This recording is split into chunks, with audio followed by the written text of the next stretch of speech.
Hello and welcome to the CSED podcast, a podcast where we talk about teaching computer science with computer science educators to learn how they teach and manage their classrooms. I am your host, Kristen Stevens-Martinez, an assistant professor of the practice at Duke University. And joining me today is Amy Ko, associate professor at University of Washington. Amy, how are you today? I'm doing great. How about you tell us about yourself? What do you teach? How many students do you have? Yeah, sure. I've been a professor at the University of Washington at the information school, so not in a computer science department, for about 11 years now. And I teach a lot of different things, kind of mirroring some of my different expertise in research and teaching. So I've taught about foundations of information to freshmen and sophomores. I teach a lot of HCI classes to our undergraduates and also to master's students. I teach software engineering courses. These are primarily electives to juniors and seniors who are on their way to jobs. And then lately, over the past 3 or 4 years, I've been teaching high school students computer science in the summertime in our Upward Bound program, so first-generation college students. Cool. And how big are those classes?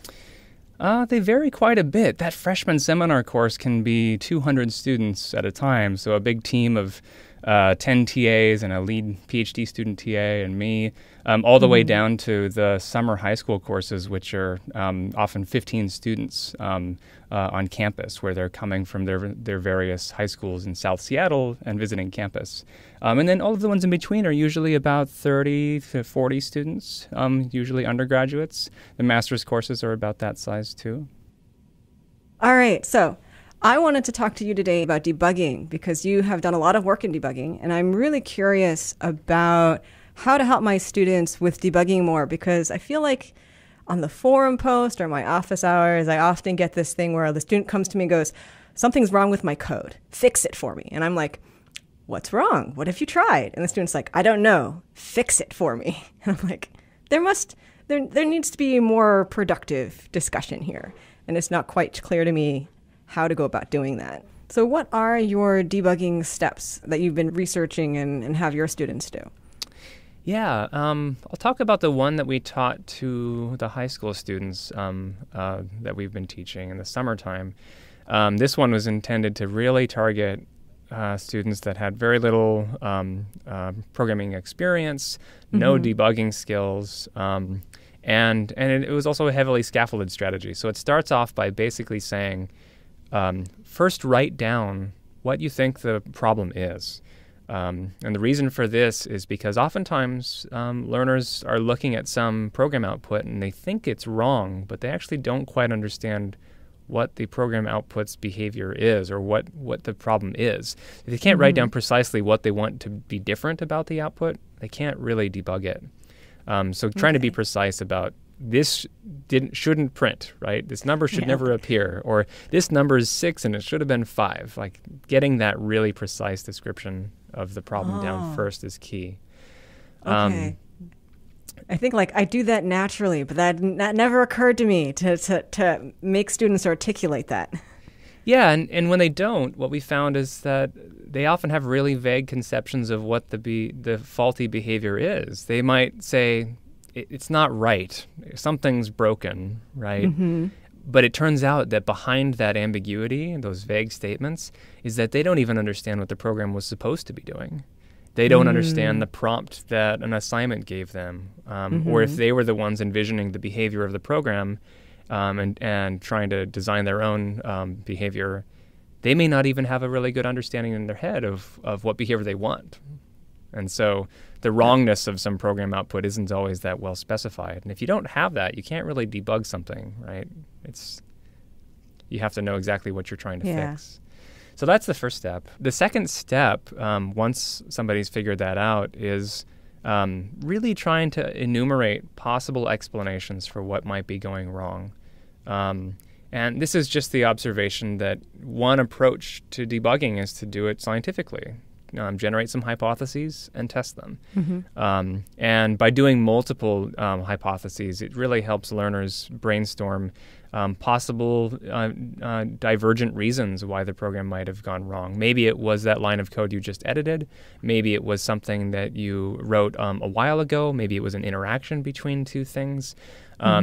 We found that students had a lot of time generating these possible hypotheses, but it was a great way to bring a social element into that active learning. So they could pair up with somebody that they were sitting next to and say, can you help me think about reasons this might be happening? Or go to a teacher or a teaching assistant and brainstorm together collaboratively, just like we've seen experts do in practice. And then once you have a list of those possible explanations, going through that list iteratively and exploring each of them independently. And that exploring of those hypotheses involves going and trying to precisely understand how the program was executing and whether or not that part of the program you thought might be wrong was involved in it doing something incorrect or undesirable. And this is the hard program comprehension that I mentioned before. This is the part that is time-consuming and requires some detailed, careful, precise thought that not all students want to have to do. And so that process requires sometimes some support of, they're in the middle of trying to understand what what some function call is doing. And then they'll say, well, I don't think I understand what this is, right? And then there's a little bit of teaching that might happen that a TA might help with. And once they understand it, maybe that was the defect, maybe it wasn't, but they're learning then about the behavior of the program. Sometimes that leads to new hypotheses. Oh, well, if that's doing that, then maybe this is happening, right? And then they might explore those. Yeah, so is that like a breadth first search or a depth first search for the students as they're trying to debug these various ideas of what's wrong? Yeah, this is very breadth-wise with respect to hypotheses, but then depth-wise for the program behavior, right? If you think that a particular thing is causing the problem, fully explore that until you're confident that either it is the problem or it's not, and then move on to the next one. And this is very different from, let's say, a strategy that let's say, follows program execution forward from execution, right? You could have a strategy that says, step through the program using a debugging tool line by line and understand the behavior of everything that's happening until you notice the defect. And that is a pretty reliable way of doing it. It just might take a really long time, depending on the complexity of the program. So it's in some ways more of an optimization for that, right? It'll always work to watch every single step of the program execute until you encounter the defect, but it might take hours. It might take a very long. Well, if we're talking about, say, CS1 students, it probably won't be as bad as others, though. I definitely I'm thinking of some particular bugs I've seen students go through like every single semester, so I know it's going to happen. And some of these bugs are it manifests in one file, but it actually appeared and like the fix is in a completely different file. And the students are like flabbergasted, like, where is this bug coming from? How is this possible? And I'm like, I know exactly what's going on, but now I have to figure out how to guide you through the process to figure out on your own what is wrong. And that really surfaces these really interesting questions about what is the learning objective of a programming assignment, right? Are you trying to help them understand the algorithm that they were studying? Do you want them to engage in that learning about about debugging strategies, right? Do you want them to learn how to be resourceful to get help to support all of these different problems they encounter? Some programming assignments, have the goal of teaching all of those things, and that makes them really hard to teach. If debugging is not a huge priority for an assignment, though, maybe you just give them a list of all of the possible defects that they might encounter along the way, right? And you remove that from the problem. I've seen some people approach trying to help students with debugging in that way, where if the assignment's goal is not really about debugging, they give them a list of possible ways that they could screw up and like where all the bugs are. Yeah. But that results in a laundry list of an FAQ that no student reads. And it's not, and I don't know how much I guess part of me is thinking how part of an assignment's goal is, I guess you could say, is the apprentice model, where you're going through this process to learn the whole process of creating a thing. But that does sound like a very large learning goal that is not clear as maybe the best learning goal for the circumstance, now that I'm thinking about it and talking about it out loud. That is the big challenge, I think, of any teaching around programming and computer science, is there's a lot to learn, right? And any good teaching has to really, in some ways, elegantly deconstruct all of that and serialize it in some way so that it's possible to learn. Because if you throw all of it at somebody all at once, they will probably fail. It's too much. And I think we see that happen a lot, even in CS1 classes, where we assume a lot of prior knowledge, but a lot of students actually don't have it. And even that first week is an overwhelming amount of information to have to process and internalize. Yeah. I wonder if, I would hope that at some point we will come up with an actual sequence for CS1. Whether or not when we do, will probably take time. I'm currently working my way through the Computer Science Education Journal article that Ben wrote. And for the 4 pieces of, was it tracing, syntax, writing, I'm missing one, templates. Yes. And it's like a combination of, I love this is great, but at the same time, it seems like a lot. And to break it down that much. And it probably is partially just because of my own biases, because I was lucky enough to have computer science in high school, where I programmed in high school. I programmed in QBasic, so that dates me. But part of me, I know, is I'm working through my biases of, like, it makes sense for students to go through this process, but I learned it so much through osmosis in high school that I'm like, of course it's normal. And I'm like, no, I am not normal.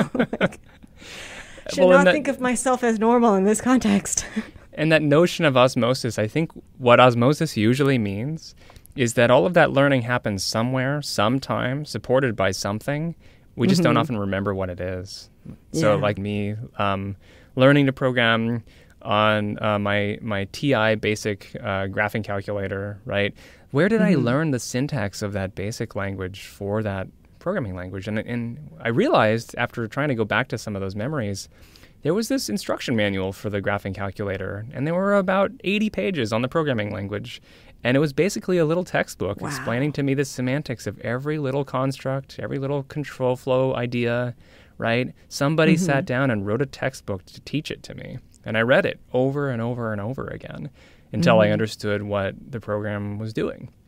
And that was kind of separate from the debugging that I was doing. And, in some ways, I wasn't even writing anything. I was taking some Tetris game that somebody had already authored, very, very carefully and methodically trying to understand the language and then understand that program and then modify one small part of it to make it be more performant so that it was faster, right? And that was months, right? Months of no teacher. I probably would have happened faster if I had had a teacher. But I think that my memory of all of that before I'd really pieced through what had happened probably would have described as osmosis. I was just looking at a lot of code and I figured it out.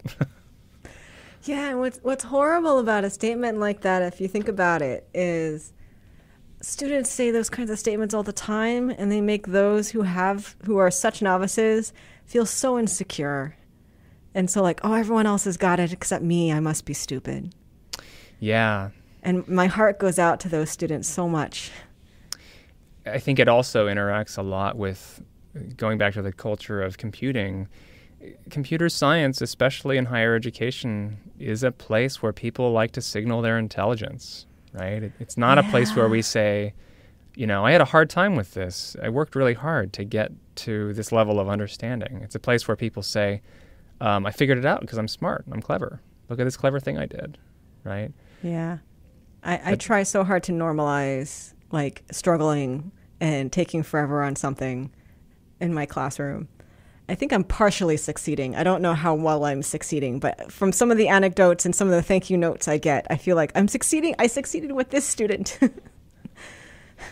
I always struggle with that as a teacher as well, because how do you balance projecting your authority so that you have a resource to teach, but at the same time sort of model that you're not perfect and that you have to work through hard problems too. And yeah, I think for me, I draw on stories from when I was younger to make it seem like the old me when I was your age was like totally crazy and did not know what they were doing.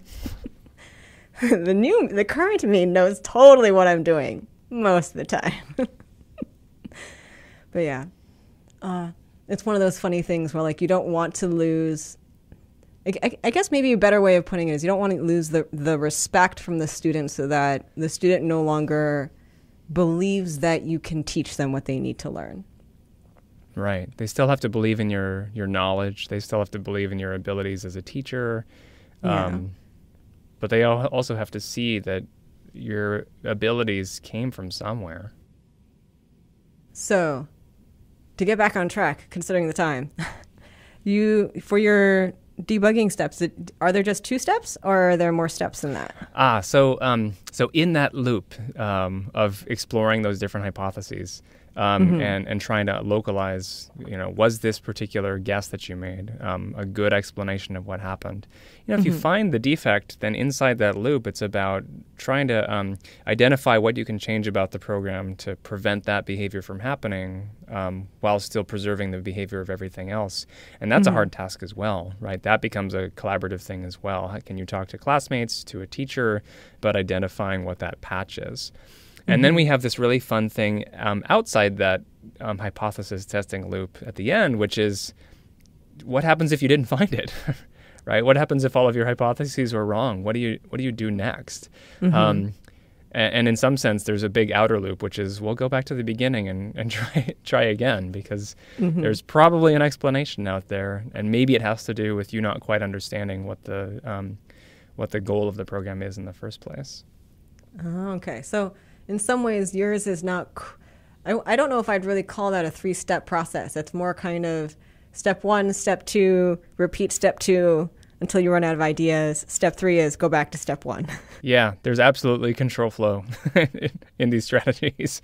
There are loops, there are lists of things you need to remember to go through, right? And this is why they require, in that same way, lots of self-regulation. You have to be, writing these things down somewhere.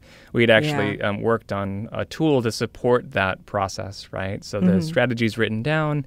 There's a scratch pad to write down all of the data you need to keep track of while you're going through your process. And then there's a tracker of where you are in that strategy so you don't lose track of where you are. So as we wrap up, the next thing that we want to talk about is something awesome in computer science. Do you have anything in particular that you'd like to talk about in computer science that you think is not as well known as maybe some people should know about it, but you think is really interesting? Yeah, there's so many things to choose from. I get really interested in history around different things and how the field has evolved over time, and especially since it's such a new field, right? We can really know the origins of how people think about this in interesting ways. So one particular piece of history that I'm really fascinated by is there's a computer scientist, Donald Knuth, who many people know as the originator of lots of core algorithms in computer science. He wrote lots of very large tomes, really describing the performance qualities and of many popular algorithms that are sort of ubiquitous today. So hugely impactful researcher. But he wrote this paper in the middle of all of that work while he was working on this typesetting programming language called LaTeX that a lot of people still use to write research papers. Both in computer science and mathematics. So for 10 years, he was working on this typesetting program while he was doing all of these algorithms things. And he just spent every moment of those 10 years working on that project cataloging every single mistake he made, right? So some people think of him as this sort of god of computer science, amazing algorithms and inventions, really shaping the field. And here he is in the background just writing down every single little tiny mistake he made and how it just caused all kinds of problems in his programming. So it's just this wonderful example of, that really sort of hidden secret thing about computer science culture where, we're signaling all of these really amazing things that we're doing, but we're often not talking about the mistakes we make and all of the challenges that we face in trying to arrive at some of those amazing things. So what Knuth did that was amazing was he did tell people about all of those mistakes. So after he'd cataloged them for 10 years, he wrote a journal paper writing about all of those mistakes that he made, classifying them into different categories. We know now that many of them make no sense and we have better science on it now. But he was really one of the first people to say, well, there are these different kinds of errors that people make. And we should understand those kinds of errors. This was also at a time when computer science was really trying to formalize what rigorous research looked like. And it was very much heading in a direction of mathematical formal proofs about program correctness and at most maybe some quantitative empirical data to talk about performance and other types of things. But his journal paper was a purely qualitative effort.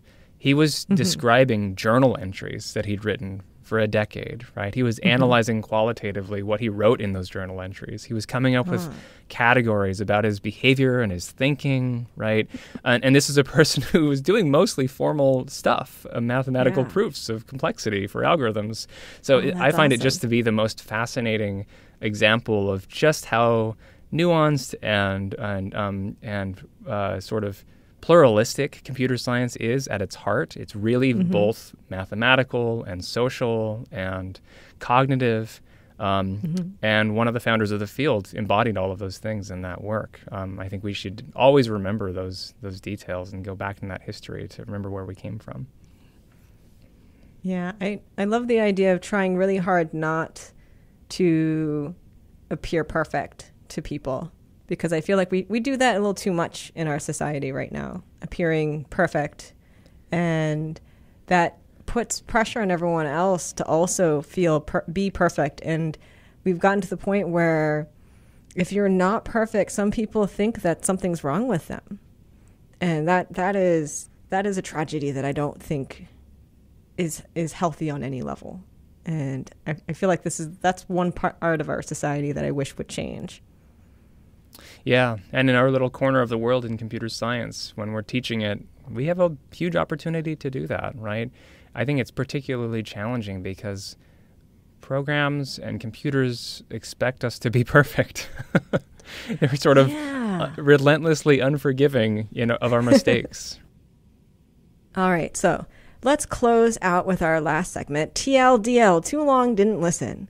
So, given that everyone is busy, what would you say is the most important thing that you want our listeners to get out of our conversation?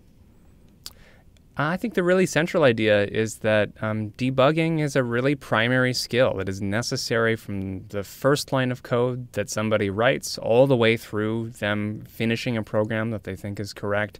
It's just embedded and interleaved in every single thing that we're doing when we write programs and we write software.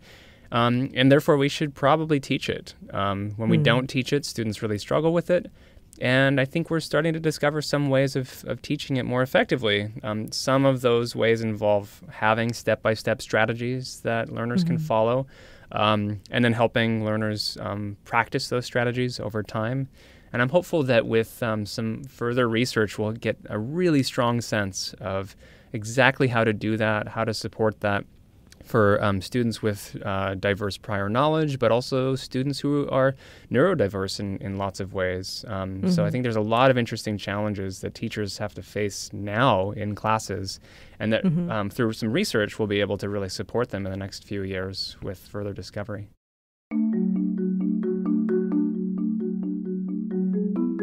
Thank you so much for joining us, Amy. And this was the CSED podcast, hosted by me, Kristen Stevens-Martinez at Duke University, edited by Susanna Robertson, and funded by a 60 Special Project Grant. And remember, teaching computer science is more than just knowing computer science, and I hope you found something useful for your teaching today.